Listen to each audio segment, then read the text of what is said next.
Hello students of MSc Final Class. Here I am Dr. Raksha Mishra. Today I will take the topic of cold arid zones of the world. In the last lecture I have explained you about the hot desert, type of deserts and in which I have explained you the hot desert. Now today we will take the cold arid zones of the world. अब ये cold arid Jones क्या होते हैं, इनके क्या characters होते हैं और इनका क्या डिस्ट्रीब्यूशन है, that's all will learn in this lecture. सबसे पहले तो इसके डेफिनेशन बता दूं मैं आपको कि कोल्ड एरिड जोन्स होते क्या हैं. कोल्ड एरिड जोन्स वो एरिया होते हैं जहां परमानेंट बर्फ़ रहती है और वो जो वहाँ की जो लैंड होती है वो एकदम जमी हुई होती है, लैंड फ्रोज़न होती है. ये कोल्ड जो डेजर्ट्स होते हैं ये मेनली पोल्स पर पाए जाते हैं.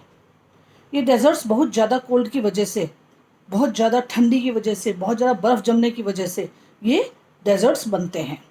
ये डेजर्ट्स कोल्ड एरियाज़ है जहाँ सिर्फ लाइफलेस प्लेसेस मौजूद हैं. यहाँ अत्यधिक एक्सट्रीम ऑफ कोल्ड टेम्परेचर के कारण लाइफ बहुत कम होती है, रेयर लाइफ पाई जाती है. इन डेजर्ट्स का मानव सभ्यता पर गहरा प्रभाव है.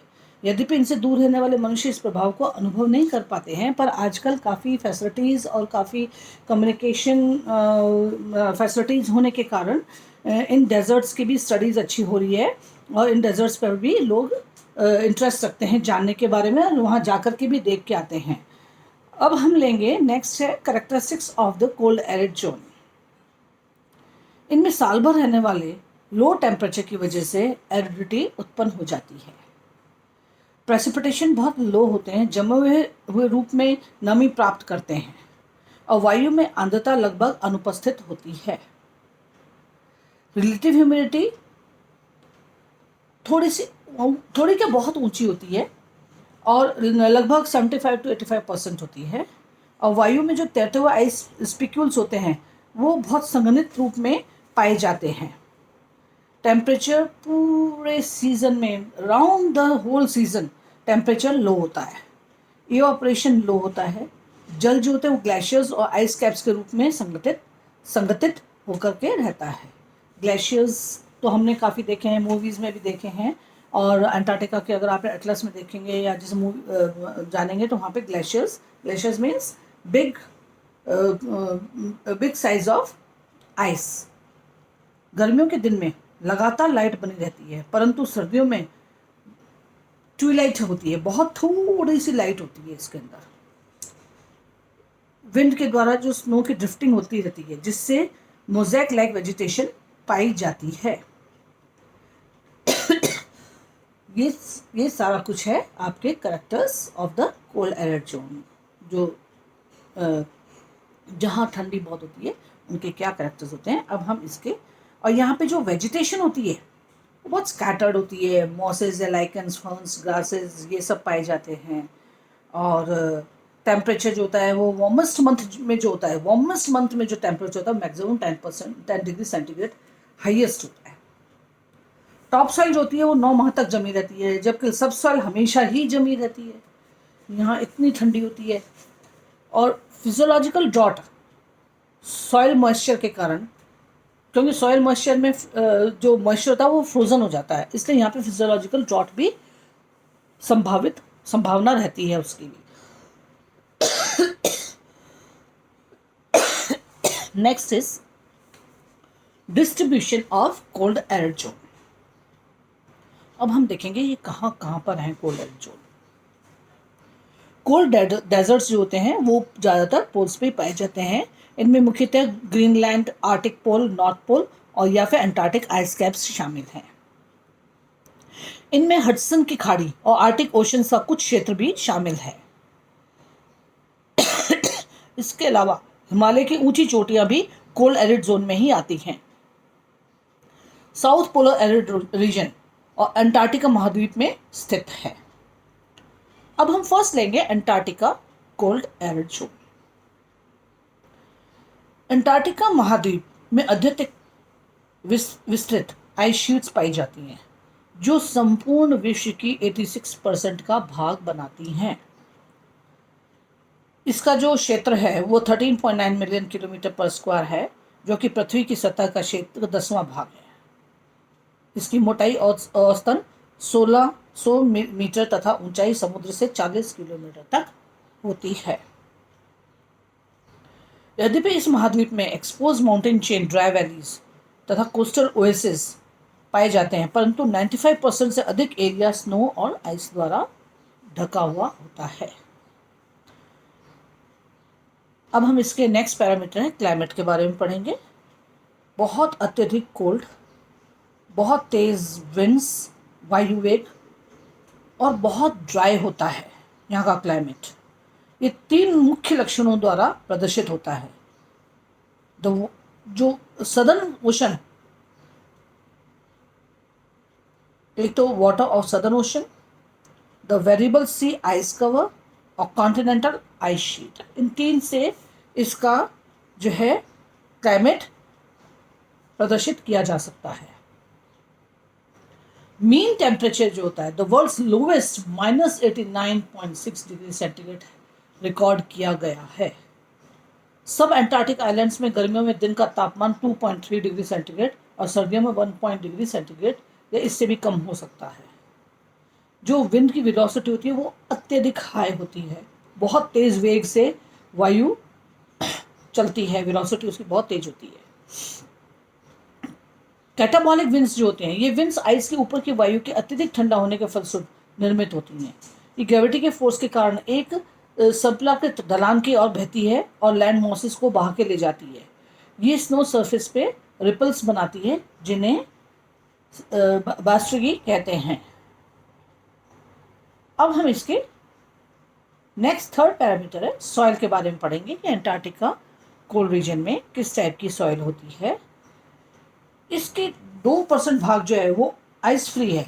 अंटार्कटिका जो महाद्वीप है इसका 2% भाग आइस फ्री है, जो ट्रांस अंटार्कटिक माउंटेन्स को या साथ अंटार्कटिक पेनिनसुला में भी पाया जाता है। इनके अलावा उन कोस्टल एरियाज पर भी आइस फ्री पार्ट पाया जाता है जहां आइस शीट्स स्थान छोड़ चुकी होती हैं।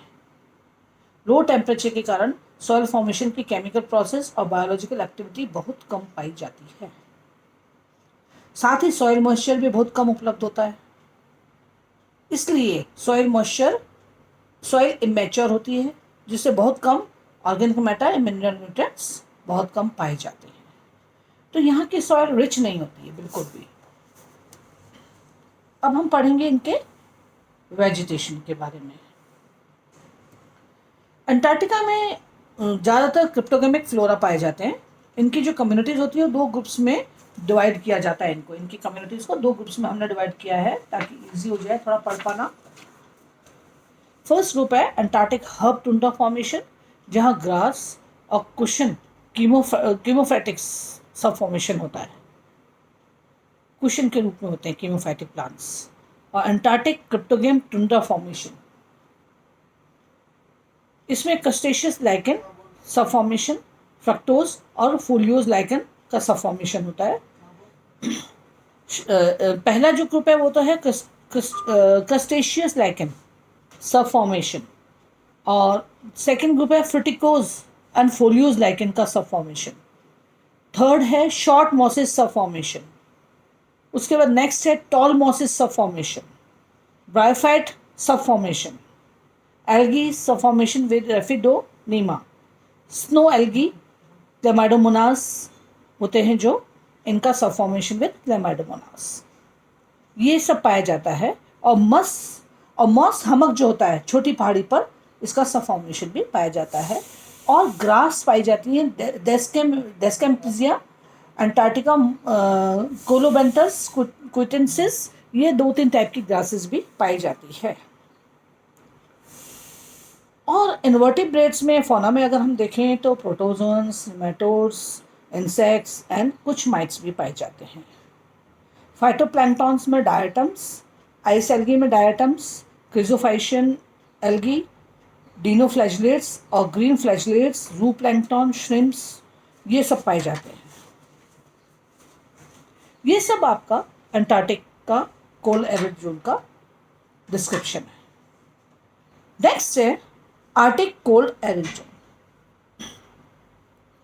ये नॉर्थ पोल क्षेत्र के रशिया के नॉर्थ पार्ट में, नॉर्थ अमेरिका, ग्रीनलैंड और यूरोप के क्षेत्र में सम्मिलित रूप से आर्टिक कोल्ड एयर जोन कहलाते हैं और यहाँ पाए जाते हैं। इनमें सबसे बड़ा रीजन नॉर्थ साइबेरिया है। आर्टिक सी वर्ल्ड ओशन का ही एक पार्ट है जो जम गया है। केवल कोस्ट पर यह नहीं जम पाया, जहां पर समर के दौरान आइस टूट जाती है। इन उच्च अक्षद्वीप कोस्ट पर पोलर ग्रासलैंड टुंड्रा पाए जाते हैं। मुख्यतः उत्तरी गोलार्ध इनमें ये मुख्य एरियाज हैं।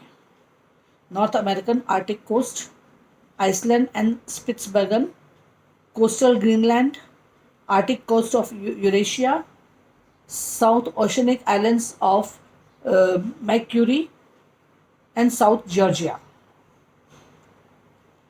ये सारा डिस्क्रिप्शन था आपके आर्टिक कोल्ड एयर जोन का। नेक्स्ट है क्लाइमेट। इसका क्लाइमेट कैसा होता है, आर्टिक जोन का क्लाइमेट कैसा होता है। यहाँ पे average annual temperature below freezing point होता है और समर में टेम्परेचर जो है कुछ थोड़ा सा ज़्यादा हो जाता है, above freezing at least for few weeks, कुछ समय के लिए। डे लाइट बहुत थोड़ी होती है। विंटर में वही ट्विलाइट ही होती है, गोधूली बेला के समान हल्का सा प्रकाश होता है।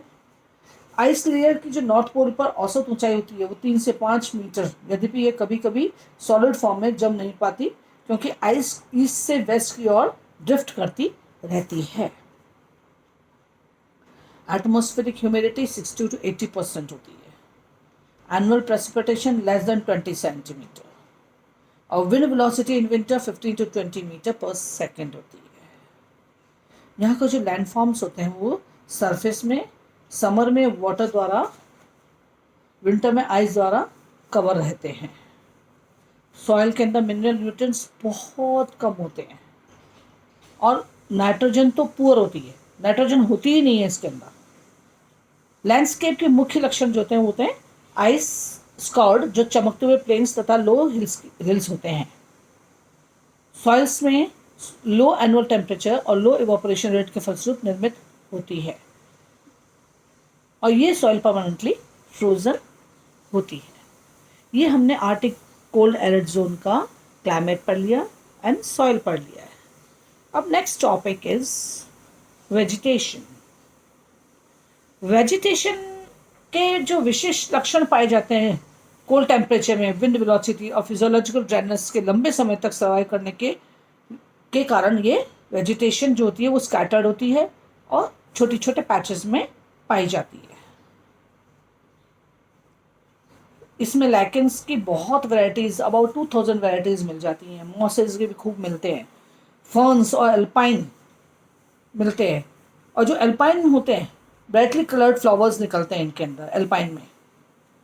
और जो फौना होता है आर्टिक पोलर एयर जोन का, जो फौना होता है वो कई ग्रुप्स में बांटा गया है, जैसे small carnivores, fox and weasel, large carnivores जो हर समय एक्टिव रहते हैं, polar bear, wolf, large migrant herbivores, musk ox, small herbivores acting here, resident birds, snowy owl, migrant birds, geese and ducks, flying insects, springtail mite, water bear.